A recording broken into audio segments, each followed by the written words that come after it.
Hola a todos los amigos de Filosofía Apuntes. Seguimos con el sufismo de Surawardi, esta vez con una obra llamada Sobre el estado de la infancia. Los enrevesados y misteriosos caminos que Surawardi nos muestra en sus obras son realmente inquietantes. Experiencias, conversaciones, animales, entre otros elementos, son utilizados en esta obra llamada Sobre el estado de la infancia, donde se sigue utilizando de alguna manera o presentando este componente esotérico como un aspecto fundamental. Con todo lo individual que pudiera parecer el camino espiritual, las enseñanzas del maestro nos relatan lo necesario que es tener un guía para alcanzar ese conocimiento interior. Veamos entonces este fascinante libro.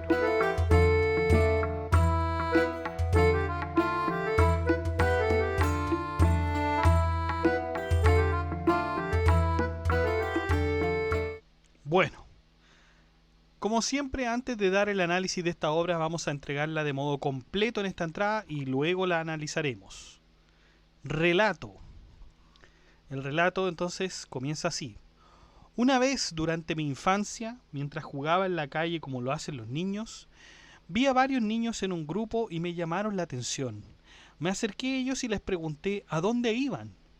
Dijeron que iban a la escuela para adquirir conocimientos. Les pregunté qué era el conocimiento. No sabemos la respuesta, dijeron.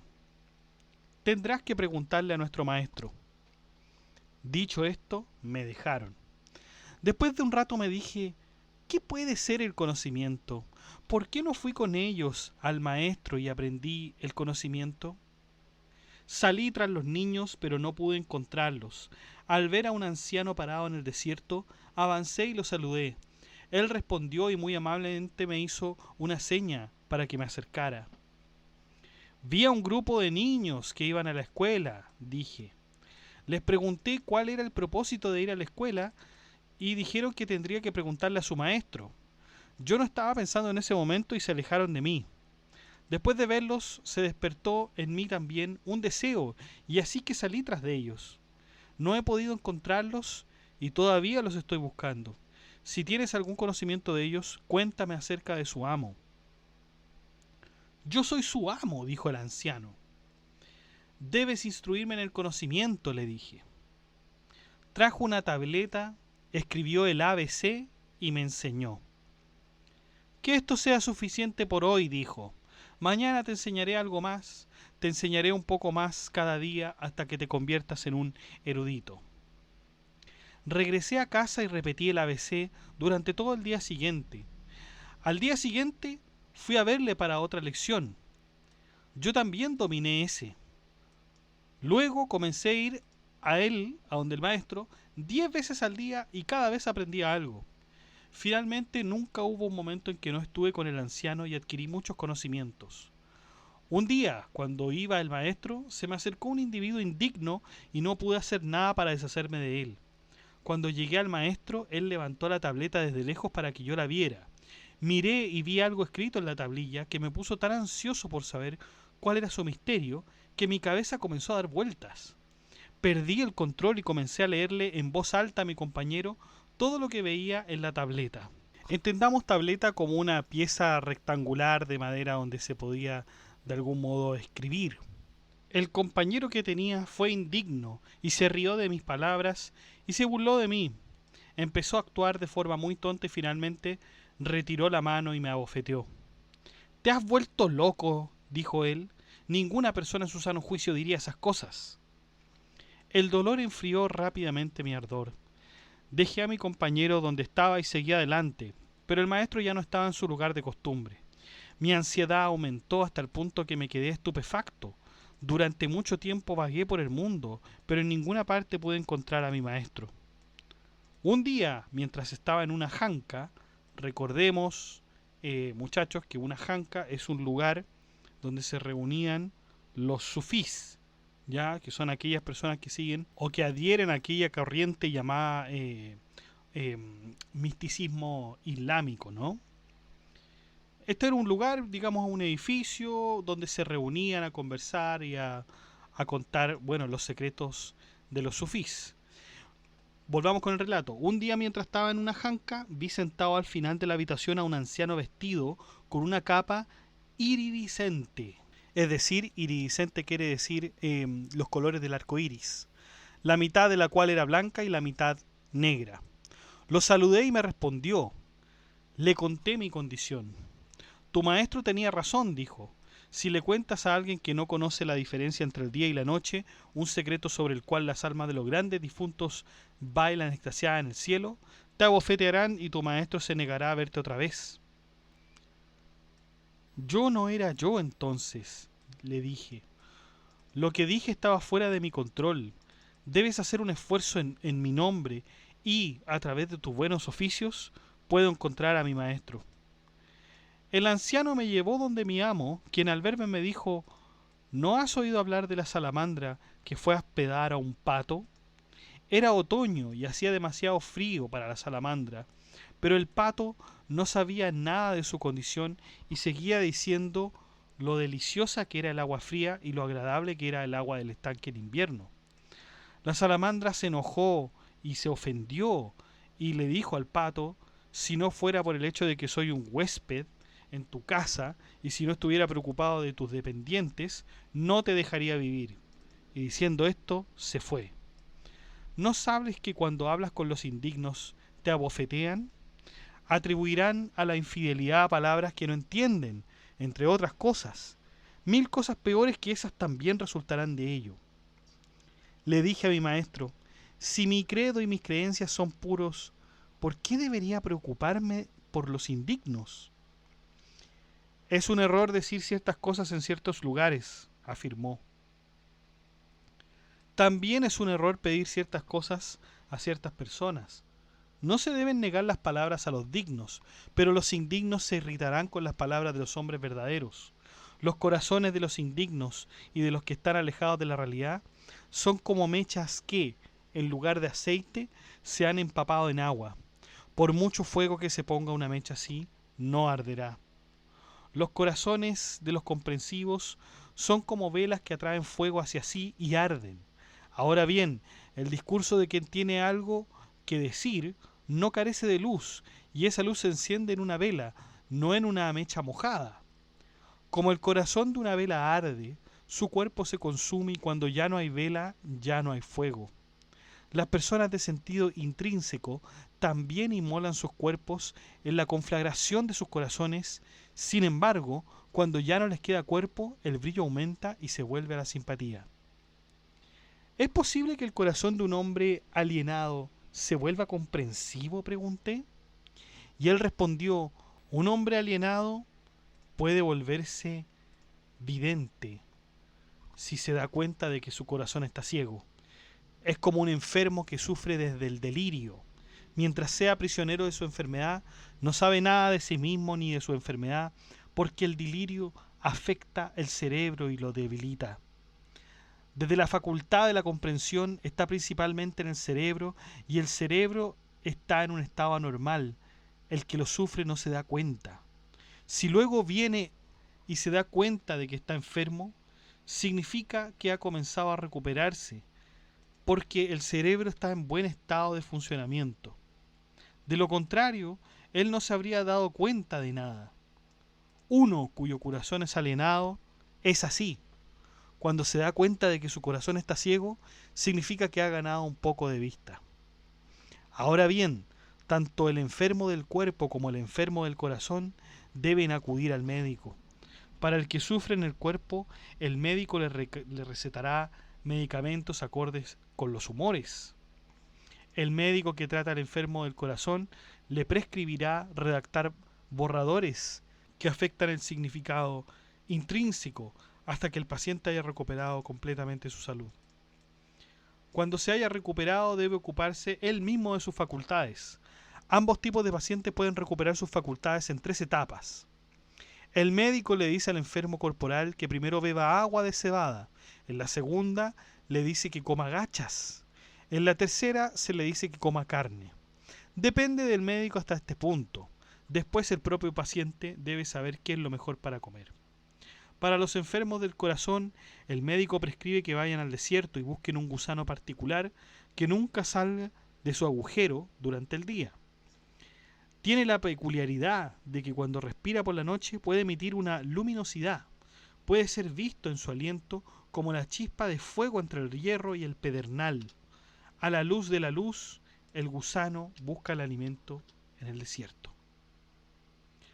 Una vez le preguntaron a este gusano por qué nunca iba al campo durante el día, y decía: mi luz proviene de mi propio aliento. ¿Por qué debería estar obligado al sol y su luz a ver el mundo? La pobre era demasiado miope para darse cuenta de que el brillo de su aliento también provenía del sol.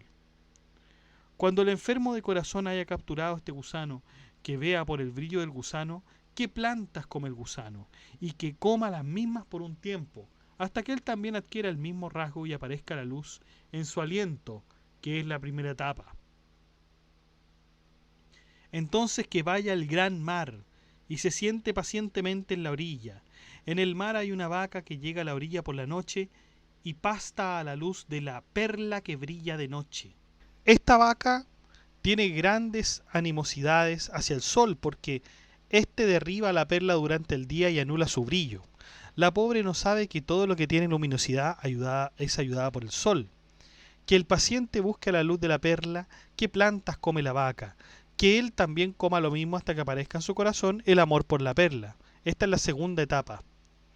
Desde allí debe ir al monte Kaf, donde hay un árbol en el que el simurg tiene su nido. Ya nosotros habíamos hablado también en el podcast anterior del monte Kaf, que es este monte tan importante también para el sufismo. Unos dicen que es legendario, es una de las montañas más grandes del mundo y que ese sería el destino de aquellos que siguen esta tradición del misticismo, del sufismo. Y el simurg, también lo habíamos explicado en uno de nuestros podcasts, es esta ave también mitológica de la mitología irania, y era digamos, comparada de alguna forma con el ave fénix, aunque para que digamos tengan una referencia, no vamos a decir que son exactamente iguales, ¿no? Y estaba dotada de ciertas características. Tenía una especie de cabeza de perro, tenía garras de león, a veces con rostro, también aparecía con rostro humano. En realidad podríamos decirlo que es el equivalente a una especie de quimera, ¿no? Pero bueno, es un pájaro también muy importante en el misticismo sufí. Que tome ese árbol y coma de su fruto. Esta es la tercera etapa. Después de eso no habrá necesidad de médico, porque él mismo se habrá convertido en médico. Le pregunté a mi maestro: ¿tiene el sol tanta fuerza que el brillo dentro de la perla por la noche puede provenir de ello? Tiene tanta fuerza, dijo, que todo el mundo está obligado a ello, pero nadie está dispuesto a reconocer su obligación. Si alguien tiene un jardín y le da a un mendigo un racimo de uvas de ese jardín, por el resto de su vida tendrá al mendigo en su deuda. Cada año el sol llena su jardín con uvas y otras frutas, pero el jardinero nunca se siente obligado al sol. ¿Hay algo en lo que el sol no tenga parte? Si un niño fuera criado en una casa oscura de manera que crecería sin ver nunca la luz del sol, y si se le mostrara el sol fuera capaz de discriminar, tal persona podría apreciar su valor. Cuando la luna está llena y el sol y la luna están en oposición directa, es obvio que la Tierra está en el medio, dije. ¿Por qué la Tierra no bloquea la luz entre el sol y la luna como hace la cola del dragón cuando se pone delante del sol o la luna? Tu forma de pensar está equivocada, dijo. Si quieres saber la forma, dibuja un círculo tal que desde el centro hasta el perímetro haya 50 codos y medio. Luego, desde el centro del círculo grande, dibuja otro círculo de medio codo de radio. Ahora dibuja una línea que pase por el centro de modo que ambos círculos sean bisecados.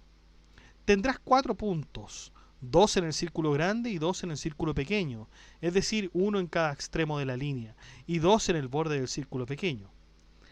Ahora dibuja 2 círculos más, uno alrededor de cada uno de los 2 puntos del círculo exterior, y deja que el radio de cada uno de estos sean 2 codos. Ahora supongamos que el círculo grande es la esfera, el pequeño la Tierra, y los otros 2 el Sol y la Luna. Ahora dibuja una línea desde el centro del círculo de la Luna, tangencial al lado derecho de la Tierra. Dibuja otra línea de la misma manera hacia el lado izquierdo de la Tierra. Ahora, donde están estas 2 líneas que comienzan, hay un punto, pero entre los extremos de estas 2 líneas la distancia es de 1 codo. Si extiendes las 2 líneas que has trazado de la Tierra hasta la esfera, la distancia entre ellas será de 2 codos donde está el Sol. Establecimos que el Sol tenía 4 codos de diámetro, por lo tanto 2 codos del cuerpo del Sol están fuera de las líneas, 1 codo a cada lado. Si a la distancia de 1 codo habían rayos de Sol dirigiéndose hacia el primer punto de la Luna, la luz se encontraría en ambos lados de donde la Tierra está en sombra, que es la noche. Lo que hay entre ellas, o lo que hay entre estas líneas, desde la Tierra hasta los puntos restantes, en la Luna está en luz. No penséis, por analogía con lo que hemos descrito, que la proporción de la Tierra con los cielos, el Sol y la Luna es así. Para la relación de los cielos y las estrellas con la Tierra, es más de 100.000 veces mayor que el ejemplo que hemos dado.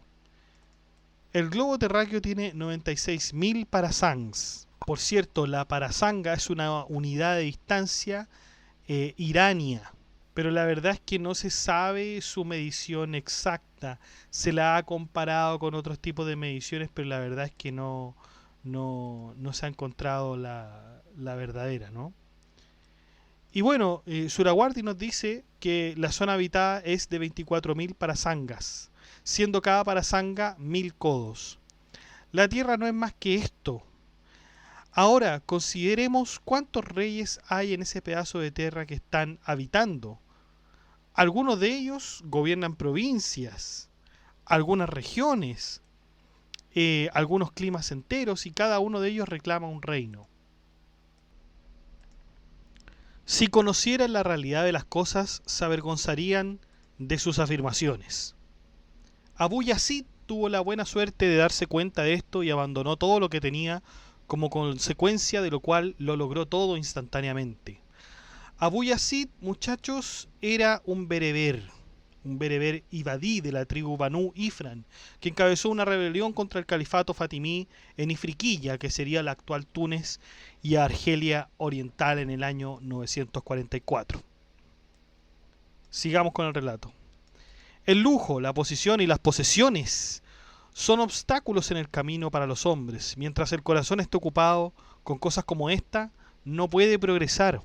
Cualquiera que sea como un debriche errante y se eleve por encima de la esclavitud de los adornos y el lugar de honor, alcanzará el mundo de la pureza. ¿Hay alguien que pueda superar las ataduras de lo que posee?, le pregunté.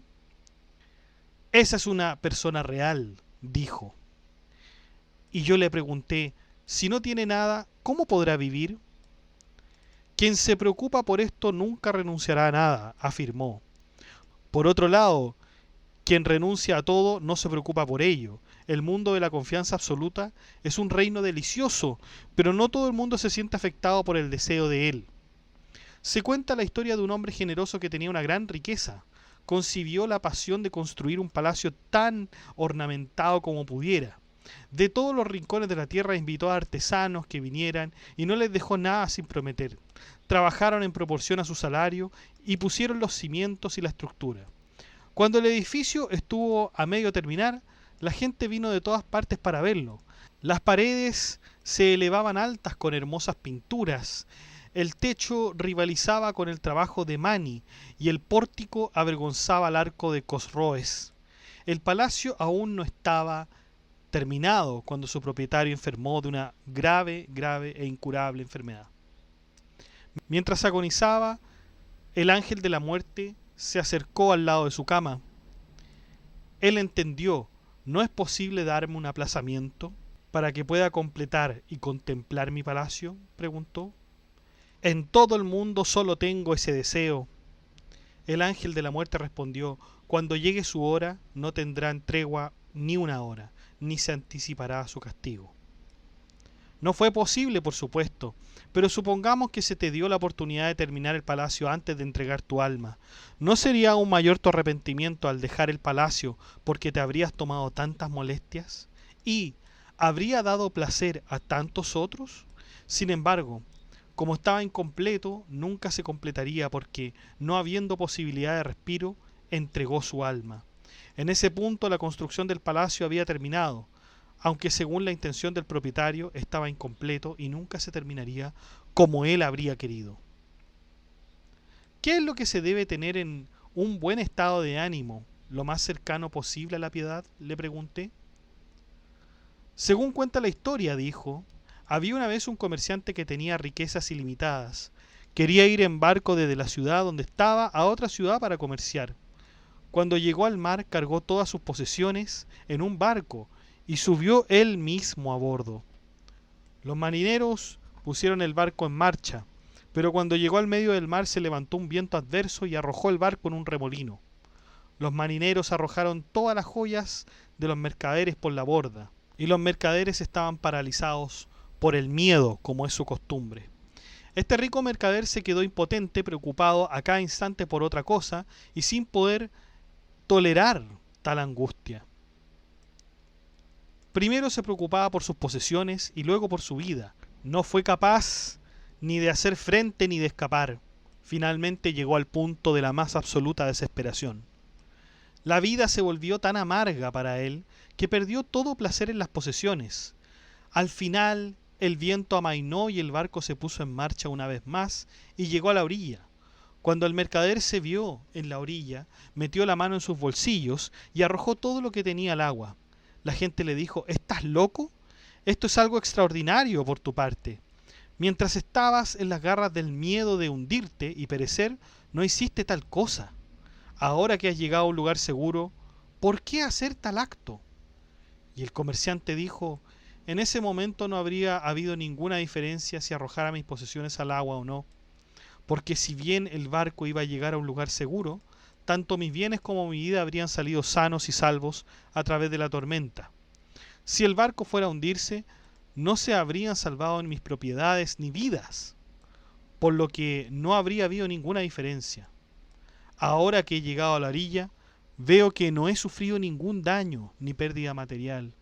Habiendo llegado a salvo, imagino que he estado a salvo todo el tiempo.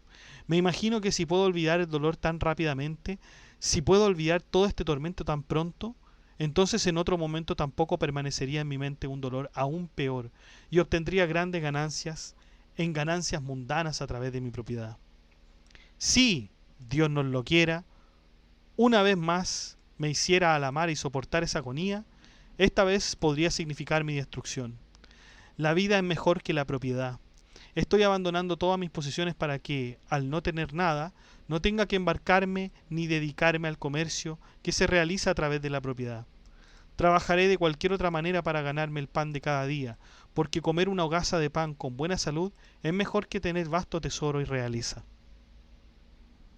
Él estaba viajando en realidad, dijo mi maestro. Quien tenga esto como una certeza puede llegar a alguna parte. Quien logra algo en el otro mundo queda liberado de la esclavitud de algo en este mundo. Si alguien sueña que algo suyo aumenta, el intérprete del sueño dirá que algo disminuirá. Si sueña que algo disminuye, el intérprete dirá que algo aumentará. Muchas cosas son así. Este es un principio inmutable, porque es el alma la que sueña y mira hacia el otro mundo, donde las cosas disminuyen como aquí aumentan. Asimismo, si alguien sueña que ha nacido un niño, significa que alguien morirá. Así como soñar que alguien ha muerto significa que un niño nacerá. Si alguien sueña que una persona ha muerto, la interpretación es que a esa persona le queda mucho de la vida por vivir, porque todavía viene de allá para acá. Esto está claro. Ahora bien, cualquiera que realmente abandone algo en este mundo por el bien de la próxima vida, obtendrá algo en el otro mundo. Esto se puede ver en alguien que se ve afectado por un estado en el que tira todo lo que tiene. Desde su estado es algo que le ha sido dado del otro mundo. Sigue regalando cosas de este mundo hasta que poco a poco se va liberando de cargas. Al tirar poco a poco todo aquí, gana allí.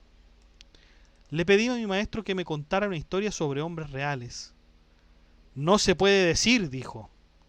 Una vez, dije, cuando miraba la tableta que me sostenías, no experimenté gran cosa, pero ahora cuando la miro, estoy tan afectado que apenas sé lo que estoy haciendo.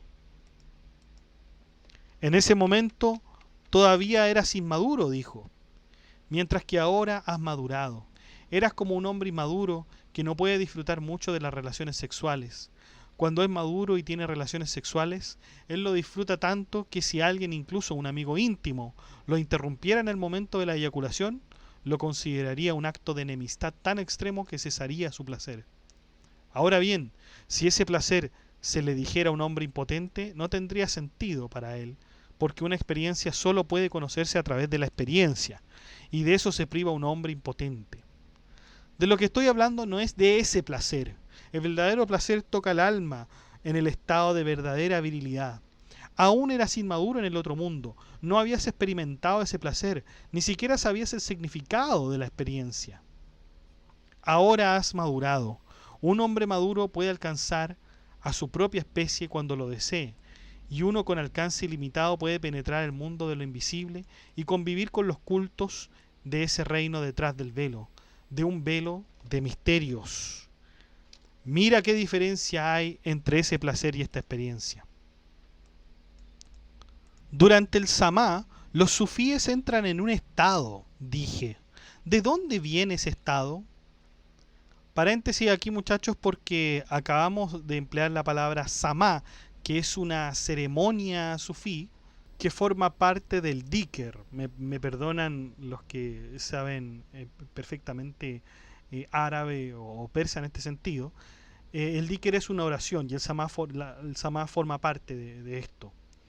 De hecho, la UNESCO confirmó a la ceremonia Mevlevi Samá de Turquía como una de las obras maestras del patrimonio oral e inmaterial de la humanidad. Bueno, sigamos con el relato. El viejo contesta: las primeras notas en modo triste se tocan en hermosos instrumentos musicales como el tambor, la flauta y similares. Después de eso, un cantante canta una hermosa melodía cuya letra se adapta al estado de ánimo del oyente. Cuando un hombre melancólico escucha una melodía melancólica y ve la forma de su propio estado de ánimo, como la India viniendo a la mente de un elefante, el alma recuerda su propio estado y arrebata la experiencia del oído y dice: no eres digno de escuchar esto. El alma depone el oído y escucha por sí misma, pero escucha en el otro mundo, donde no es tarea del oído escuchar. ¿Qué los hace bailar?, pregunté. El alma comienza a ascender, respondió mi maestro, como un pájaro que quiere escapar de su jaula. La jaula del cuerpo es un impedimento, por eso el pájaro del alma ejerce fuerza y levanta la jaula del cuerpo. Si el pájaro tiene suficiente fuerza para romper la jaula, puede escapar entonces. Si no, en su angustia hará que la jaula se mueva consigo misma. Así también, con respecto a los sufíes, el significado intrínseco prevalece y el alma del pájaro intenta ascender. Si no puede salir de la jaula, la moverá consigo mismo.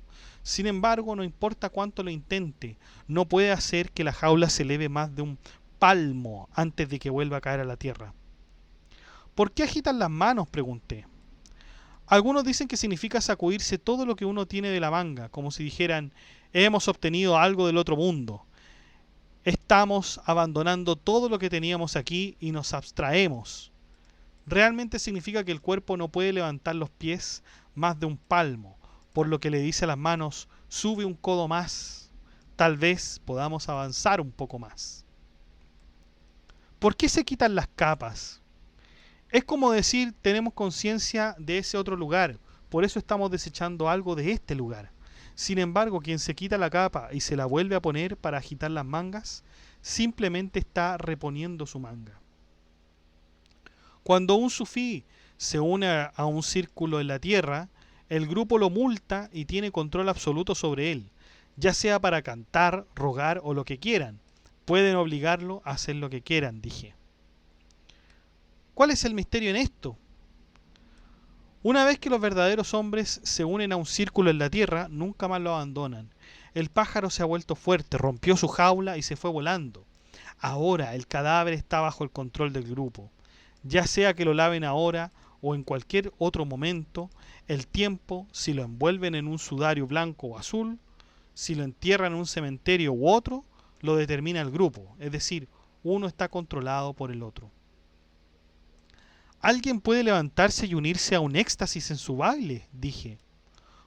¿Por qué?, le pregunté. Es una forma de mostrar compañerismo e intimidad. Después de un estado de éxtasis, un extasiado se levanta, cruza las manos y no dice nada, le dije a mi maestro. En cuanto a no decir nada, todo su cuerpo es una lengua. Como ese estado no puede expresarse en la lengua del hablante inteligible, representa su estado en la lengua del éxtasis. Por otro lado, quien solo está experimentando un estado de ánimo debe saber lo que está diciendo. Cuando termina el samá, beben agua, le dije a mi maestro. ¿Qué significa eso?, le pregunté. Dicen que las huellas del fuego del amor quedan en el corazón y que la danza ha dejado el estómago vacío. Si no le echan agua, arderá. Ellos mismos no sienten el hambre. Lo que son conscientes de que no ayunan, no son sufís. Hay muchos jinetes de burros levantados como sufíes que salen al campo para competir con hombres reales, pero al primer golpe de los guerreros del camino de la realización, la esencia de su existencia falla. Ninguno de los que bailan experimentará un estado de éxtasis. La danza dominará el estado y no al revés. Contender en el corazón de esta contienda es un trabajo para hombres de verdad. Agitar las mangas es una ocurrencia de los sufíes. No todo el que se pone un manto azul se convierte en sufí. Como se ha dicho, entre los que visten de azul, que son legión, hay algunos con las características de los sufíes. Los primeros son todo cuerpo desprovisto de alma, estos últimos no son más que cuerpos bordados, todo alma. Y así terminamos, estimadísimos, el relato sobre el estado de la infancia, una conversación entre Surawardi y un maestro sufí. Surawardi, obviamente, cuando era niño, porque justamente es el mismo Surawardi el que conversa. Y claro, ahí está representada en este relato la dificultad que tiene transmitir los mensajes a aquellos que están fuera de la tradición. Como este conocimiento tiene que ver con aquella potencia más allá de los sentidos, es difícil que aquellos que no están listos para recibirla, por supuesto, puedan comprenderla. Dos de los elementos que no habían aparecido en los otros relatos que hemos visto anteriormente pueden ser los instrumentos musicales como un medio de influenciar en el estado de ánimo, y los bailes, este último, sobre todo para mostrar compañerismo e intimidad, y que, posteriormente, sirve para llegar a un estado de ascensión del alma, como cuando el pájaro quiere salir de su jaula, representada la jaula por el mundo material. Con respecto al relato del pato y la salamandra, el elemento que tienen en común era el agua fría, la que significaría en este caso experiencia. Para el pato, la experiencia es un placer, y para la salamandra es un sufrimiento, por el que en algún momento tendrá que hacerlo. Claro, esto es, chicos, porque estaba la creencia de que la salamandra era un animal al cual le era propicio el fuego. De hecho, se decía que la salamandra no se quemaba si caminaba por el fuego. Se supone que esto lo dijo Aristóteles y Plinio el Viejo puso en práctica esto, y la salamandra, bueno, se quemó realmente. Pero era una creencia de que la salamandra representaba el fuego y que no tenía problemas con el fuego. Y claro, tomar agua muy fría a la salamandra sería algo doloroso, pero que de todas formas tendría que hacerlo, porque tendría que beber alguna vez el agua. Finalmente, lo que nos quiere decir esta obra es el camino sufí que debe llevar el salik. El salik es quien persigue este camino del sufismo, que debe llevarse por medio de una práctica ascética, pero también con la guía de un maestro. Ahora bien, esta guía nos indica el camino del principio, es decir, el camino que deben llevar los que se enfrentan con esta con este sendero desde el comienzo. Ujú. Por eso es el Tratado de la Infancia.